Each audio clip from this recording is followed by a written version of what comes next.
Секогаш си бил коректен, Димче, ако трябва да направиме пауза, 5 минути ще направиме, не е проблем.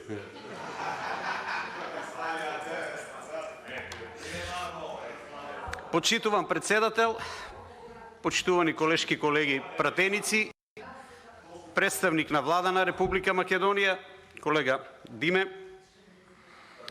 премногу сериозна тема, ребаланс на буџетот.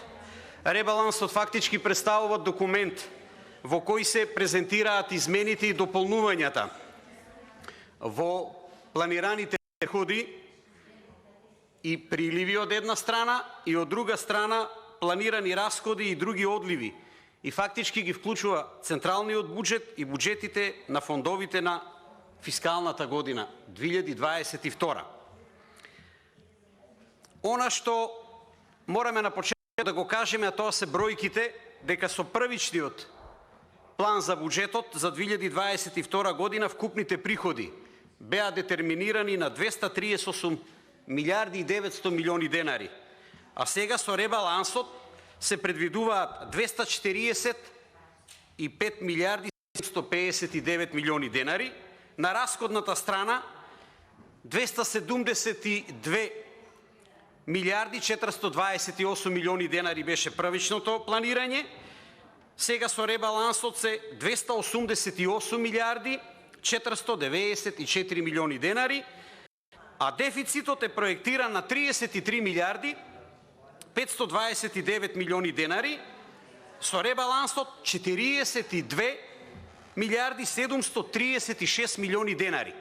Еве го првиот момент, се појавува, не е веќе буџетска дупка, него кратер од некаде приближно 700 милиони евра. Повеќе цели се нотирани во ребалансот, каде што фактички се работи за класична игра на зборови, затоа што пред 6 месеци во буџетот за 2022 година беа детерминирани малку поинакви цели. Кои се целите кои што сега се нотирани? Ревидирање на иницијалните фискални проекции. Само господинот Бојан Стојановски, почитуваниот председател, се сеќавам пред 6-7 месеци кога дебатиравме на тема буџет, во неколку наврати кажа дека проектираниот раст на GDP нема да се оствари. Сега сите го гледаме тоа и го потврдуваме. 2. Инкорпорирање на фискалниот одговор на кризата. 3. Реструктурирање на буџетските расходи. 4. Зачувување на фискалната одржливост. И 5. Имаме оптимизирање на изворите на финансирање на буџетскиот дефицит. Реков, класична игра на зборови за тоа што само пред 6 месеци многу инакви беа целите. Се спомнува растот на цената на енергијата, вклучително на прехранбените и примарните производи. На крај се вели дека апсолутен приоритет на ребалансот на буџет е заштитата на животниот стандард на граѓаните. Јас тука ќе бидам многу директен и многу експлицитен. 5 години поминаа, економијата е девастирана, а животниот стандард на граѓаните е уништен. Значи многу директен и многу експлицитен. Постојат два вида на економисти, мене ми е жал што овде не е министерот Фатмир Бесими. Едната група на економисти од ништо можат да креираат нешто, а втората група на економисти и се да му дадеш на овој свет и да го креираш најголемиот буџет е многу дискутабилно што можат да креираат. За жал не е тука министерот, мислам дека можевме со него да дебатираме на таа тема. Со предлогот економскиот раст е проектиран на 3,2%, само пред 6 месеци проекцијата изнесуваше 4,6%. Тоа значи забавување на економскиот раст. Значи од 4,6 на 3,2. Мислењето на Светската банка е дека растот на GDP ќе биде некаде околу 2,7. Во истиот период, да земеме само неколку примери на земји кои што ни се соседи, Србија 4,4, Прв квартал Бугарија 5, Словенија 9,8, Хрватска 7, Република Македонија 2,4. Се плашам дека и она што го имаме како проекција со ребалансот од 3,2, дека ќе биде остварливо. Мислам дека и колегата Велковски тоа го спомна. Може би и тоа е малку преамбициозно. За периодот 2017-2022 најлоша стапка, во делот на раст на бруто домашниот производ, и овде некој ја спомна капацитетноста. Мислам дека еден од министрите во владата на господинот Ковачевски тоа го призна. Главен двигател во ребалансот на буџетот се спомнува приватната потрошувачка со предвиден раст од 3,3%. Меѓутоа и во овој дел првичната проекција беше некаде на 3,5%, додека јавната потрошувачка се очекува да се зголеми за 1,2%. Но тоа значи за 0,5 помалку од планираниот буџет за 2021 година. Растот на бруто инвестициите, она што сите не интересира, е детерминиран на 5%. Но имаме отстапување од 3,5%, бидејќи со првичниот буџет беше предвидено раст од 8,5%. И сега она што ни е централна тема наназад неколку месеци, тоа е инфлацијата. Инфлацијата, каде што убеден сум владата направи катастрофално промашување. Зошто? Затоа што ние во овој момент имаме двоцифрена инфлација. Сите индици укажуваат дека јуни ќе биде изголемена таа инфлација, но стапката на инфлација е проектирана со ребалансот на буџетот на 7,2%. А во првиот буџет беше проекцијата на 2,4%. Какво е тоа огромно промашување во делот на инфлацијата, во делот на тоа што значи инфлаторна спирала.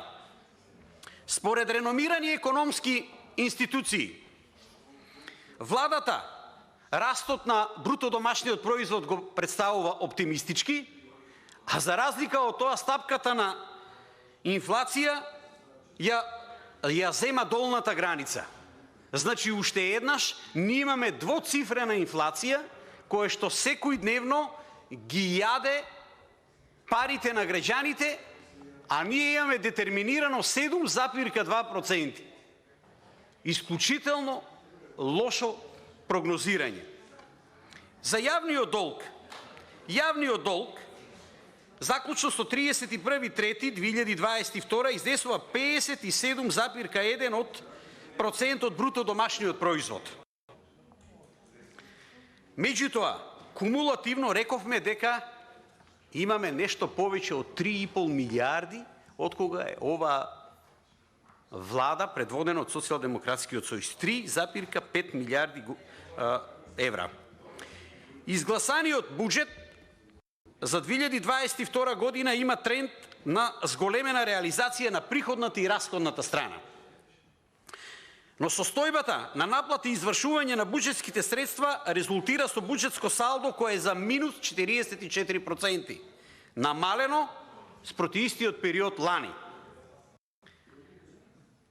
Еден пример кој што сакам да го потенцирам е овде Министерството за транспорт и врски.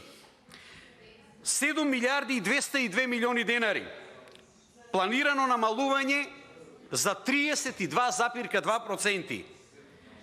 Најголем износ се планира за инвестиции во патна инфраструктура, каде буџетските средства се намалуваат за фантастични 38%.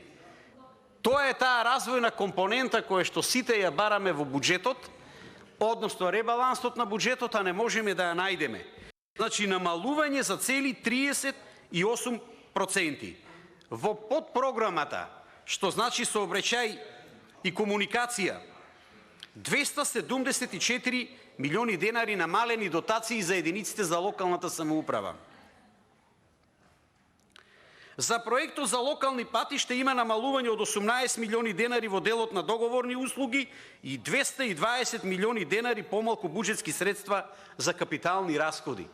И уште еден податок за кој што сум благодарен на парламентарниот институт е дека Министерството за транспорт и врски од досегашното извршување на планираните буџетски средства, почитувани колешки и колеги, заклучно со месец април, по категорија капитални трошоци, има само реализација од 3,1%.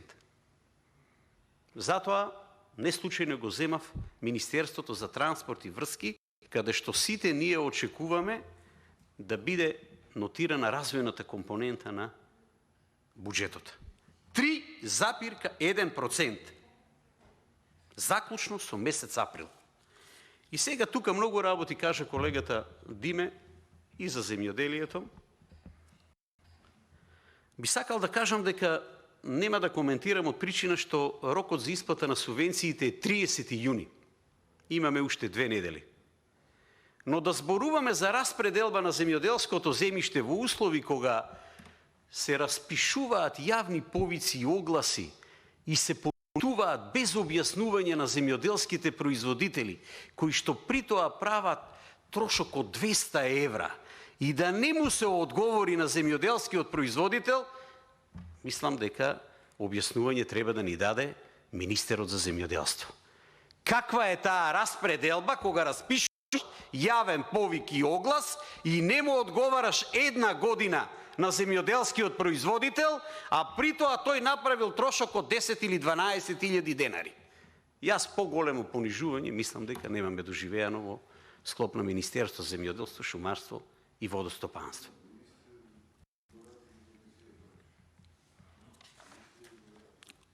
Нема многу да должам за тоа што сметам дека и колегите се пријавени повеќе колеги за реплики. Би сакал едно резиме на крајот да направиме.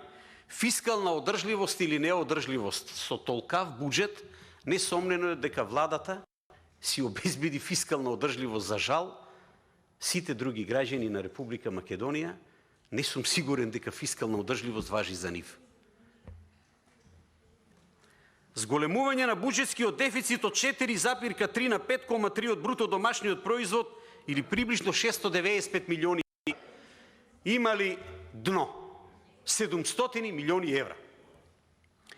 Понизок економски раст, кој што и колегата Велковски потврди дека е неизвестно дали и 3,2% ќе биде остварлив раст на бруто домашниот производ. Еден огромен буџет, за жал, иста констатација, неразвоен. Сигурноста за храна. Дали можеме да порачаме, да пренесеме порака до нашите сограѓани дека ќе имаме безбедна зима, дека имаме доволно обезбедено храна? Да не се случи да дојде зимскиот период, а ние повторно амбарите да бидат празни. Во делот на енергетската сигурност нема јасна стратегија. И тука нема никакво оправдување. Без разлика дали се работи за тендери, дали се работи за наводно ископување на јаглена, фактички нема ништо, значи изговор нема. Огромна сума на пари ќе биде потрошена за увоз на струја, а крајната цена ќе ја платат нашите сограѓани. На крајот, сосем на крај, не сум убеден во реализацијата на ребалансот на буџетот. Изразувам огромен сомнеш, иако ќе бидат потрошени огромни финансиски средства. Ви благодарам. Благодарам, колега Пенков. Тука ќе направиме пауза од 10 минути ради